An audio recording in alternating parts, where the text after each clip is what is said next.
ज़रूरत है। इमरान खान साहब को खुद चाहिए था ना यहाँ इस्लाम का सही नज़रिया पेश करते, फिर जाकर दुनिया के सामने मॉडल पेश करते कि देखो पाकिस्तान में ये इस्लाम है, हमने इस्लाम पर अमल किया, तुम कैसे कहते हो। जब खुद यहाँ मस्जिदों की स्पीकर उन्होंने उतरवाए, इस्लाम फोबिया तो पहले इनको हुआ है। जब बनु खुज़ा के साथ हुजूर का मुआहदा हुआ हुदैबिया के मकाम पर, तो उसके बाद उन पर हमला हुआ तो नबी अलैहिस्सलाम ने रात के वक्त फरमाया मैं आ रहा हूँ। ये तो नहीं फरमाया कि मैं तुम्हारी खातिर जंग कर दूँ, बल्कि हुजूर ने फरमाया मुआहदे की जो दोबारा तजदीद नहीं हो सकती। हुजूर ने फरमाया मैं आ रहा हूँ, तो नबी अलैहिस्सलाम तशरीफ़ ले गए, मक्का फतह हो गया। तो तकरीरों से तो बात नहीं ना होती। सिद्दीक़ अकबर ने तकरीर ने तो नहीं की, फरमाया वो मैं आ रहा हूँ, लश्कर उसामा भी जाएगा और क़यादत भी वही होगी, और मुर्तद्दीन के ख़िलाफ़ भी जिहाद होगा, और मानीन ज़कात के ख़िलाफ़ भी जिहाद होगा, और जो मुनकरीन ख़त्म नबुव्वत है उनके ख़िलाफ़ भी जिहाद हो। तकरीरों से तो बात, तकरीर अच्छी करने, सिद्दीक़ अकबर ने पहले तकरीर फरमाई, फिर उस पर अमल करके दिखाया। जी हाँ। तो आप क्या समझते हैं कि कश्मीर का हल क्या है इस वक्त? जिहाद। बिल्कुल, आज भी मैं यही कह रहा हूँ, और आने वाली नस्लें भी हमारी यही कहेंगी, जिहाद के बगैर कुछ भी नहीं होगा। और वो वक्त क्या है? यही वो वक्त है जब हमने जिहाद करना है? बिल्कुल यही वक्त है। कब और वक्त होगा? जब बच्चियों के साथ रैप हो रहे हैं, उठा कर ले जा रहे हैं, बच्चे ज़बह हो रहे हैं, और लोग जो है वो घरों के अंदर महबूस हैं, घरों में कब्रें खोदी जा रही हैं। तो इसके बाद कौन सा और वक्त आएगा? नहीं, हमारे प्राइम मिनिस्टर वो कहते हैं कि जो आज का दौर है ये जंगों का दौर नहीं है, ये हम दोनों मुल्क जो हैं वो एटमी पावर्स हैं, मुल्क जो है वो मुतम्मल नहीं हो सकता कि जंग करे।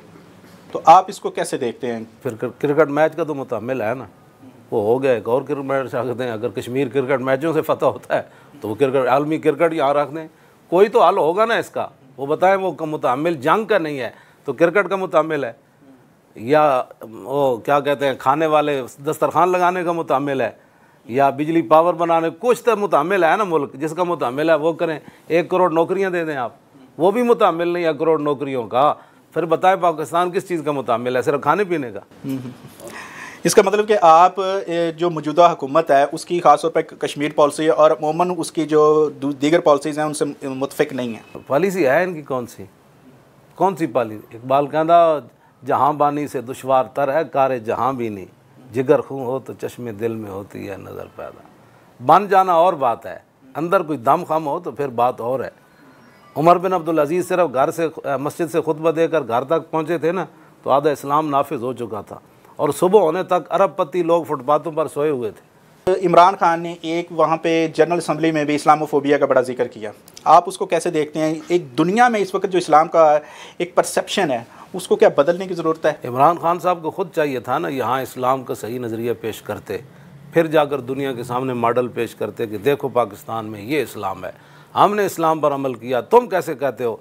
जब खुद यहाँ मस्जिदों के स्पीकर उन्होंने उतरवाए, इस्लाम फोबिया तो पहले इनको हुआ है। मस्जिदों के स्पीकर किसने उतरवाए? उलमा को हथकड़ियाँ किसने लगवाई? उलमा के खुतबात किसने बंद किए? इस्लामी किताबों पर पाबंदी किसने लगाई? सूरह अनफाल और तौबा कुरान की जो है ये किसने निकाली निसाब से? और जना के बिल किसने पास किए?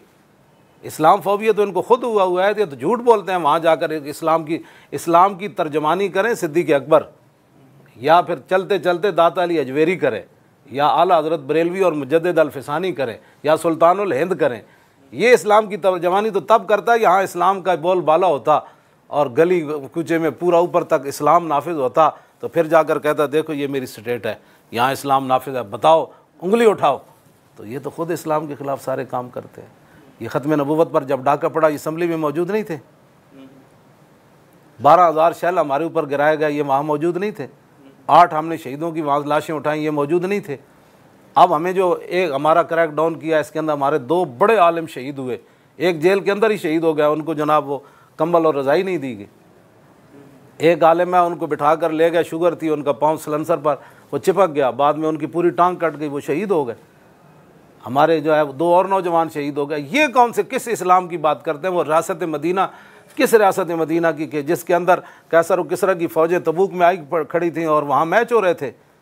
की जो जमात है, आप खुद हैं पाक फ़ौज के, उनको कैसे देखते हैं कि आप उनके ख़िलाफ़ हैं या हक़ में हैं? हमने कभी भी ऐसी बात नहीं की है, हम तो सिर्फ उनको याद दहानी कराते हैं। तुम अपने मसाइल कहते हो कि सिक्योरिटी काउंसिल हल करेगी, अमेरिका तुम्हारे मसाइल हल करेगा। कश्मीर तुम्हें 72 साल में अमेरिका ने बताओ, कौम को बताओ ना आदाद और शुमार कितने हैं, कि कौन सा मकबूजा कश्मीर का घर है जिसके अंदर शहीद का खून नहीं गिरा। वो आदाद और शुमार कौम को बताओ ना कि ईंट का जवाब पत्थर से कब आएगा। वो ईंट तो उन्होंने फेंक दी, पत्थर कब चलेगा? जब सारा कश्मीर लुट जाएगा, आखिरी कश्मीरी भी जब शहीद हो जाएगा तो उस दिन हमारा पत्थर यहाँ से फिर गिरेगा कि कोई बात नहीं, हम शहीदों की फातेह पढ़ने आए हैं।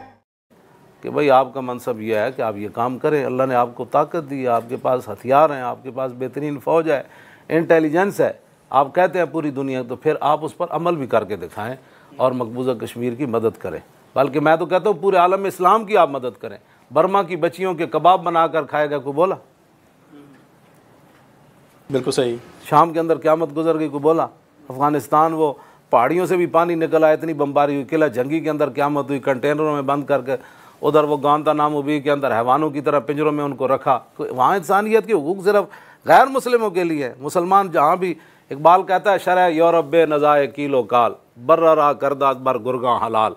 इकबाल कहता है मैं यूरोप में पढ़ के आया, मैंने देखा पूरा यूरोप इस बार पर मुत्तफ़िक है कि जहाँ भी मुसलमान भेड़ मिले भेड़िया उसको खा जाए, उसके लिए कोई जुर्म नहीं। नक्शे नौ अंदर जहाँ बायद निहाद आज कफन दुजदा चे उम्मीद कशाद। इकबाल कहता है उठो मुसलमान, खुद अपने कानून वज़ा कर, खुद अपनी अक़वाम मुत्तहिदा बना, इन कफन चोरों से तुम्हें क्या उम्मीद है? पता है कि लोग कहते हैं जी आप गालियाँ देते हैं, वो एक गाली निकाल कर दिखाएं, एक गाली सिर्फ।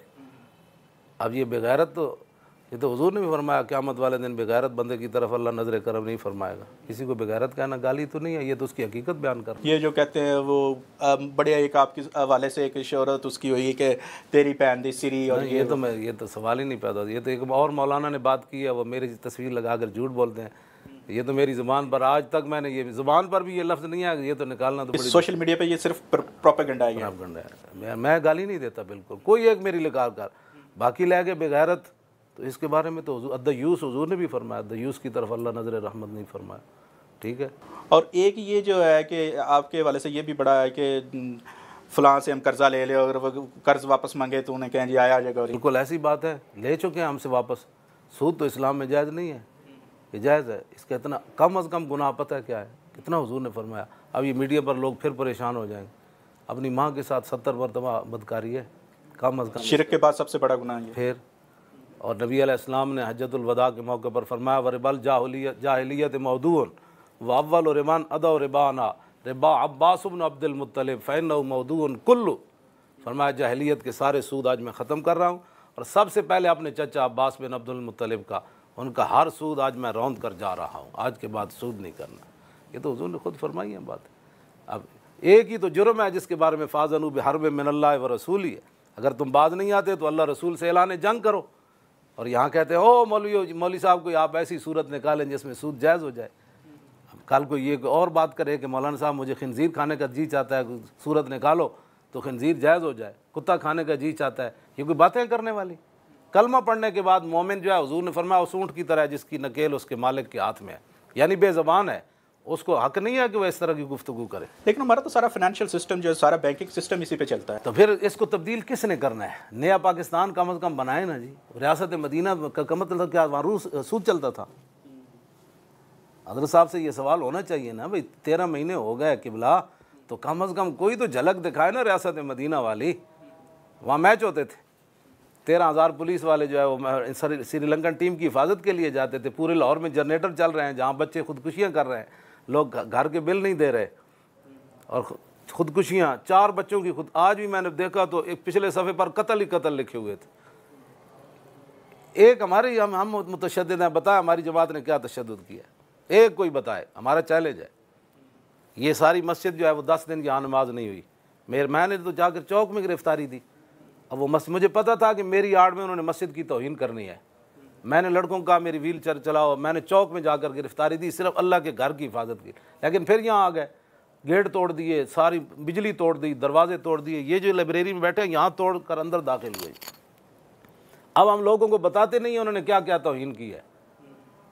फिर लोग कहेंगे जी ये इश्तियाल अंगेजियाँ करते हैं। हम सारा कुछ बर्दाश्त